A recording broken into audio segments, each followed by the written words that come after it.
மறைந்த நடிகரும் தேமுதிக கட்சியின் தலைவருமான விஜயகாந்த் அவர்களின் ஆன்மா சாந்தி அடையணும் அப்படின்னு நினைக்கிறவங்க இந்த வீடியோக்கு லைக் கொடுத்துட்டு தொடர்ந்து இந்த வீடியோவை பாருங்கள்.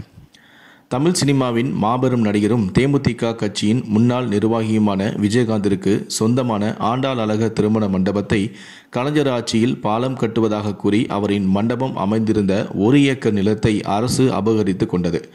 பாலம் கட்டியது போக மீதமுள்ள 3 கிரவுண்ட் இடத்தை மட்டுமே கொடுத்து வெறுப்பேற்றியிருக்கிறார்கள். அதுவே இப்போது உள்ள திருமண மண்டபமும் தேமுதிக தலைமை அலுவலகமும் ஆகும். தேமுதிகவின் அலுவலகத்தை திறந்து வைத்த போது இச்செயலை வன்மையாக கண்டித்த விஜயகாந்த் அவர்கள் இது திட்டமிடப்பட்ட அரசியல் சதி என்றும் அதில்தான் சிக்கிக் கொண்டுள்ளதாகவும் கூறினார். 2006இல் 2 பெரும் கட்சிகளுக்கு மாற்றாக விஜயகாந்தின் தேமுதிக கட்சி உருவெடுத்தது.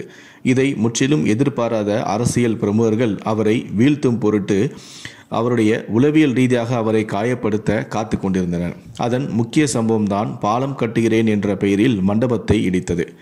பாலத்தை கட்டும்போது படத்தில் உள்ளது போன்று உண்மையாகவே மண்டபத்தை இடிக்க வேண்டிய அவசியம் ஏற்படாத போதும் விஜயகாந்தின் அரசியல் வளர்ச்சியை சீர்குலைக்கும் எண்ணத்துடன் தான் பாலத்தை சற்று நீடித்து வேண்டுமென்றே இடித்ததாக செய்திகளும் பரவின.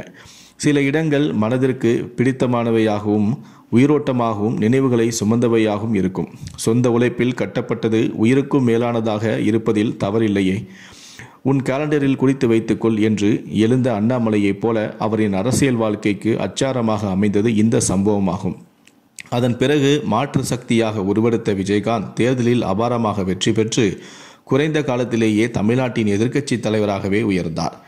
இறுதி வரை தன் மண்டபத்தை இடிப்பதற்கு காரணமான பிரதான கட்சியுடன் கூட்டணி அமைக்க விரும்பவே இல்லை. எந்த இடத்திற்காக போராடினாரோ அந்த இடத்தில் இன்று விதைக்கப்பட்டு உள்ளார் விஜயகாந்த். தன்னலம் கருதாது உழைத்த தலைவனை இழந்தது தமிழகமே ஆகும். இந்த வீடியோவை பற்றிய உங்களுடைய கருத்துக்களை கீழே இருக்கக்கூடிய கமெண்ட் செக்ஷனில் மறக்காமல் சொல்லுங்கள். முடிந்தளவுக்கு இந்த வீடியோவை மற்றவங்களுக்கும் ஷேர் பண்ணுங்கள். நன்றி, வணக்கம்.